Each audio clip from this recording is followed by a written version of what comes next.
Okay, so Alcoholics Anonymous, this is just my general take of it, where you go in there and they tell you, take what works and leave the rest. And they also tell you half measures avail you nothing. And then they also tell you that it's all suggestions. And then they'll tell you they're not actually suggestions. These are actual like quotes. Like this is like stuff that like people actually say in the meetings. And then somebody will say, um,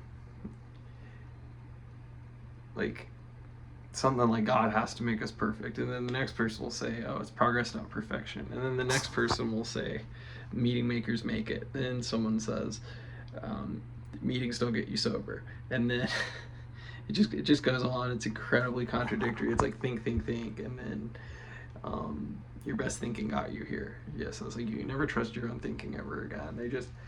And none of them are like qualified mental health or behavioral health professionals. They're just going off of a book from the 30s. Like it's like the operating system cannot be updated. If they tried to update the big book, like there'd be a schism of like fundamentalist AA and then the like liberal AA or whatever. And there's not a consistent dogma from meeting to meeting. I feel like so much of what's said in there is bullshit, and then people just get scared to leave because there's so much fear mongering.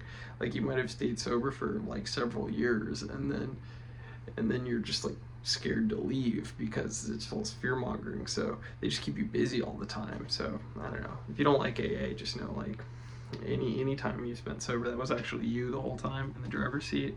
There's nothing mystical or magical going on. You just like you chose to quit drinking. Like you don't ever need to drink again. If it causes you problems, just don't pick up the drugs. Like they just like they'll even say like another contradiction, just don't drink and go to meetings. And then they'll also say you're defenseless against the first drink. So the whole thing, it's so confusing and it's so contradictory, and like people will credit their willingness to get them sober, but your will can't get you sober. It's just what? I found it a huge waste of time. So I guess it appears it's working well for these people that like make their whole life AA and put it before everything else, and just are constantly crossing every I and dotting every T or whatever. Bill Wilson's 12-step program, and where that I've seen people do that, and it works great for them until they go choose to go pick up a drink. So at the end of the day, you gotta choose to quit drinking to even do any of that. So I don't really get it.